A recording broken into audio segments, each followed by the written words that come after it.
dia dengan cowok bocor ke publik, chat yang katanya diajak cowok itu dia ketemu tapi Novi nolak, itu bocor ke publik.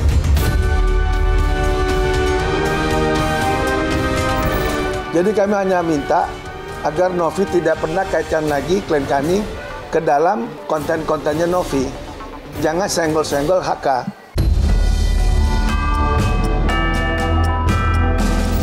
Jadi hal-hal kenyataan sebenarnya diposting itu bukan tindak pidana pencemaran nama baik. Baca secara jelas.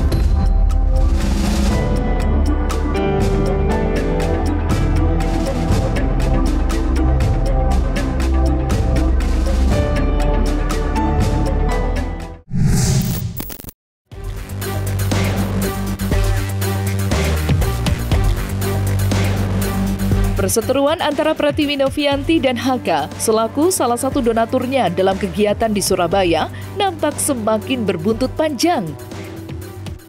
Oleh karenanya, Novi pun mencari pencerahan hukum kepada advokat senior tanah air yakni Hotman Paris Hutapea.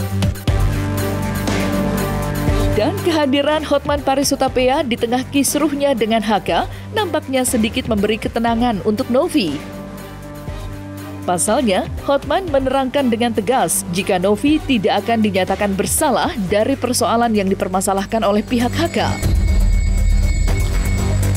Walaupun begitu, apa yang diucap oleh Hotman tidak sama sekali melunturkan reaksi tegas dari pihak HK atas tudingan-tudingan dari Novi.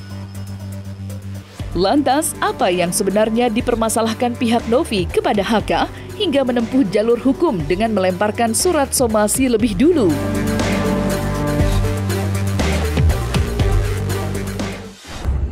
Pencerahan hukum kepada masyarakat. Novi curhat kepada saya, tapi Novi bukan klien saya. Curhatnya itu adalah katanya dia disomasi gara-gara chat dia dengan cowok bocor ke publik, chat yang katanya diajak cowok itu dia ketemu tapi Novi nolak, itu bocor ke publik. Terlepas dari benar tidaknya itu, pertanyaannya apakah itu melanggar hukum, apakah itu pidana? Jawabannya adalah tidak melanggar hukum dan juga bukan tidak pidana. Karena menurut Undang-Undang ITE dengan SK bersama Menteri, bahwa apabila yang dipublikasikan itu di medsos adalah kenyataan sebenarnya, itu bukan tindak pidana pencemaran. Ya, jadi hal-hal kenyataan sebenarnya diposting itu bukan tindak pidana pencemaran nama baik. Baca secara jelas di SK bersama yang merupakan peraturan pelaksana dari Undang-Undang ITE yang ditandatangani juga oleh Kapolri. Ya, ini bukan pendapat Hotman, tapi adalah isi dari peraturan. Dari awal kami ini orang baik-baik. Dari awal kami sudah kasih tahu, Bos HK itu adalah seorang pengusaha. Jadi kami sibuk dengan usaha kami. Saya juga sebagai teman baik dan pengacaranya HK, kami sibuk dengan kasus-kasus kami. Jadi kami hanya minta agar Novi tidak pernah kaitkan lagi klien kami ke dalam konten-kontennya Novi. Jangan senggol-senggol HK. Dan yang kedua, permintaan maaf ke media. Karena kan dia yang melempar ini semua ke media. Isi chat Novi pertama kali dengan HK.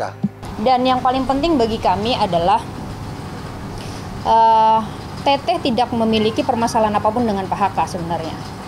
Yang kemudian didalilkan bahwa Teteh pansos apa segala macam ya, bisa dilihat dari bagaimana kemudian ini bergulir. Artinya adalah siapa yang memulai, yang masuk ke dalam konflik ini, maka dialah yang kemudian mengambil keuntungan dari itu. Ya terbalik, Novi dong yang pansos. Kalau Novi nggak pansos, jangan tarik-tarik HK dong dengan klarifikasi. HK nggak perlu dipansos, dia udah terkenal. Novi kan cuma seorang yayasan. Novi kan bukan siapa-siapa, nggak ada yang kenal Novi itu. Betul nggak? Ini kan karena kasus Agus, di blunder jadi gede. Dulu siapa yang kenal Novi? Dia bukan artis kok. Bukan siapa-siapa kok. Nah jadi biar clear ya, jangan sekali-sekali bilang HK yang mau pansos. Emang Novi siapa? Kalau memang ada itikat baik dari Pak Haka dan juga kuasa hukumnya, tentu kami akan menyambut baik. Artinya begini, Teteh juga tidak mau berkonflik dengan siapapun. Tapi tolong hentikan statement-statement yang kemudian menjatuhkan, baik dari sisi Teteh maupun dari sisi Pak Haka. Kami berpikir begini, tidak ada keuntungan apapun di dalam hal ini. Artinya, menang jadi abu, terus kalah jadi seperti pepatah ya. Maksudnya jadi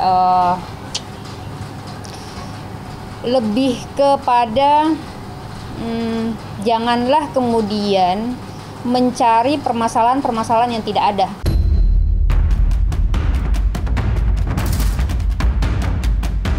Sementara itu, memanasnya hubungan Novi dengan Haka sendiri diduga berakar dari sebuah kesalahpahaman atas video klarifikasi yang diunggah Novi. Ya, pihak Haka disebut-sebut menilai video itu sudah terlampau batas dan memberi dampak negatif cukup besar hingga mengusik kehidupan pribadi. Dan mirisnya lagi, sebelum akhirnya dihapus oleh Novi, video klarifikasi tersebut banyak dicatut oleh akun-akun media sosial. Namun, alih-alih muncul dan meluruskan spekulasi miring yang menyeruak di media sosial, pihak Novi justru menuding Haka sengaja mencari popularitas dalam kisruh ini. Sontak saja, orang-orang terdekat Haka pun muncul dan memberikan kesaksian-kesaksian yang mengorek kembali kebaikan Haka untuk Novi selama ini.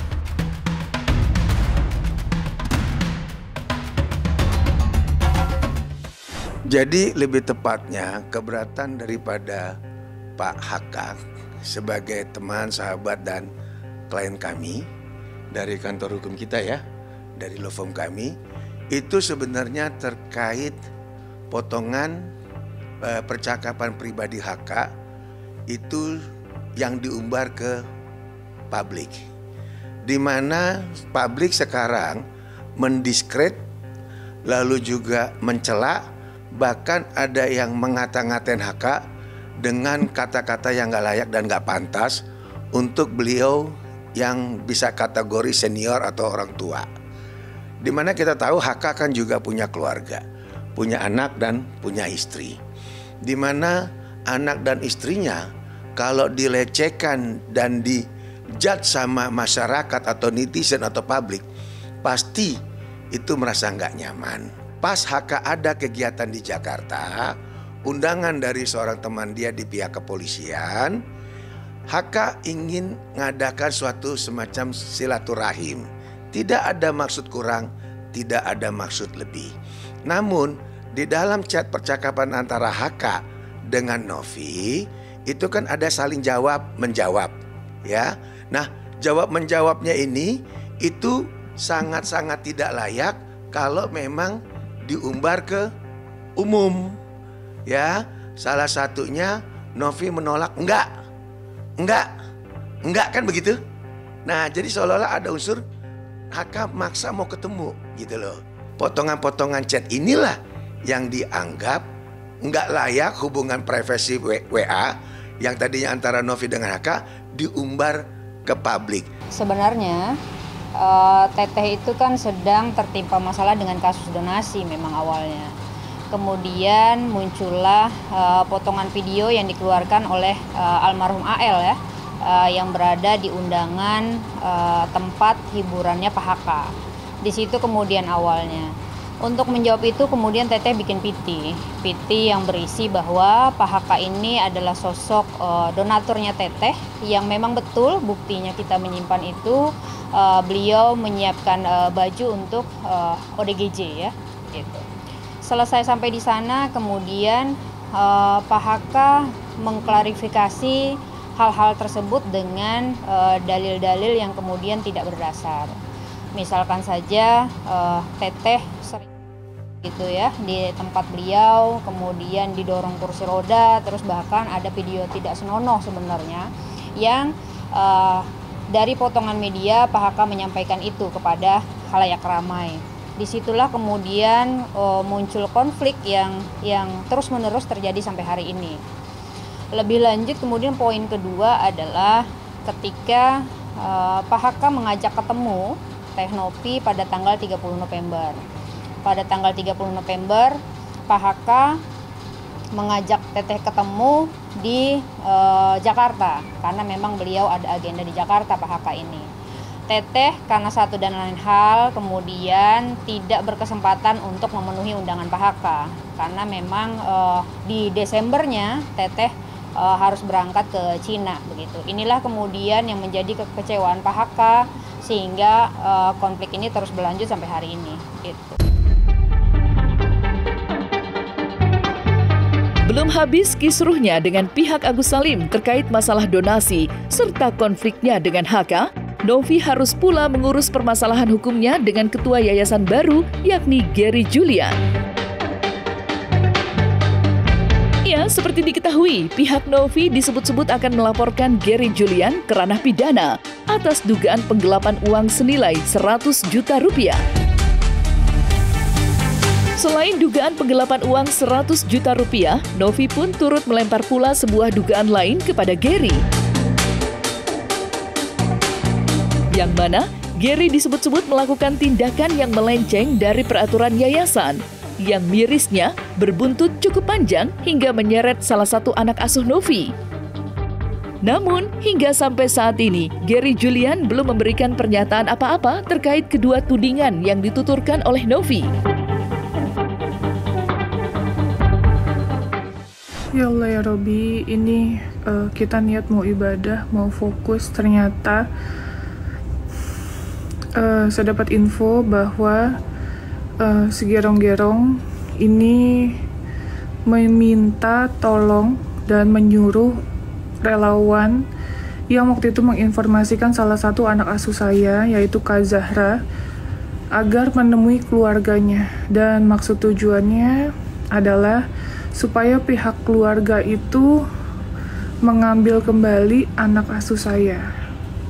Saya nggak tahu niatnya apa, intinya apa, tapi yang jelas semua anak asuh saya rawat dengan sangat baik. Bahkan Kakak Zahra ini kelas 3 SD dan biaya sekolahnya alhamdulillah sudah saya lunasi sampai kelas 6. Saya nggak tahu tujuan si gorong-gorong ini apa. Dan relawan ini dijanjikan katanya kalau ketemu ibunya Zahra, yaitu Ibu Elizabeth, akan diberikan sejumlah uang sebagai bonus. Saya nggak habis pikir kenapa dia berusaha untuk memisahkan saya dan juga anak asuh saya. Kenapa saya bilang yayasan kita dikudeta? Karena emang kenyataannya seperti itu. Dan kemarin dia melakukan penarikan uang sejumlah 100 juta rupiah tanpa ada yang tahu. Kami sebenarnya menunggu ya, kami berharap Saudara G kemudian bisa lebih bertabayun lah gitu ya kira-kira. Ayo kemudian ini bagaimana? Mungkin ada gitu, komunikasi yang salah, keliru. Ya. Tapi kok semakin kesini permasalahan yang ditinggalkan semakin banyak. Saudara G berstatement bahwa dia akan keluar dari yayasan ini yang bikin kami kaget ya gitu. Artinya permasalahan ini kan belum selesai nih gitu. Saudara G yang kemudian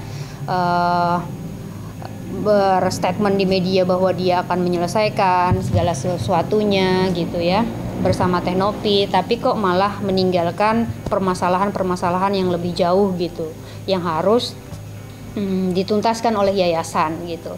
Ya terserah, itu kan persepsi orang, pendapat orang kita nggak bisa kuasai. Balik lagi yang bisa saya lakukan hanya menunjukkan tindakan sesuai dengan apa yang saya katakan.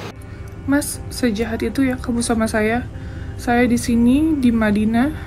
Insya Allah saya akan berangkat ke Ka'bah. Saya doakan kamu. Semoga Allah maafkan semua kesalahan kamu dan kamu cepat sadar atas semua yang kamu lakukan terhadap saya dan juga anak-anak saya yang gak tahu apa-apa. Kalau kamu ada masalah sama saya, selesaikan aja. Kenapa harus bawa anak asuh saya? Apa niat kamu untuk memisahkan anak asuh saya dan juga saya? Saya kemarin diem aja loh. Kamu tarik tunai di bank, gak ada yang tahu sama sekali itu untuk apa. Tarik tunai tanpa ada konfirmasi dari pihak manapun. Untuk apa? Dan uang itu mau dibagi-bagiin untuk ngacak-ngacak anak asuh saya. Saya ada bukti rekamannya. Kamu menemui Pak Ferry kita ada bukti semua lengkap.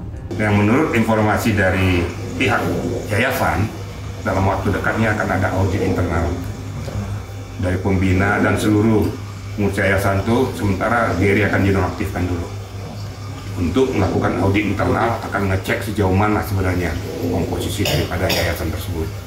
Inilah laporan mereka kepada saya semua. Silakan saja, itu kan internal kalian. Gary minta uang 100 juta ke yayasan.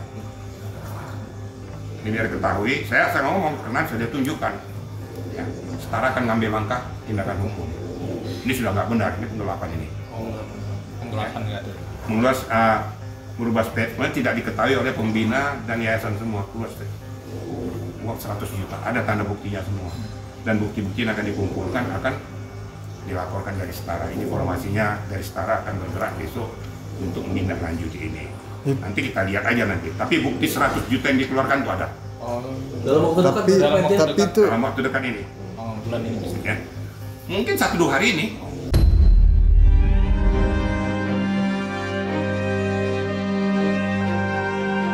Nah, selesai sudah Cumi Lovers, saksikan terus Cumi Camp In-Depth, kabar lengkap, mendalam, dan akurat dari narasumber terpercaya. Dan jangan lupa untuk like, subscribe, dan juga share channel YouTube Cumi Cumi.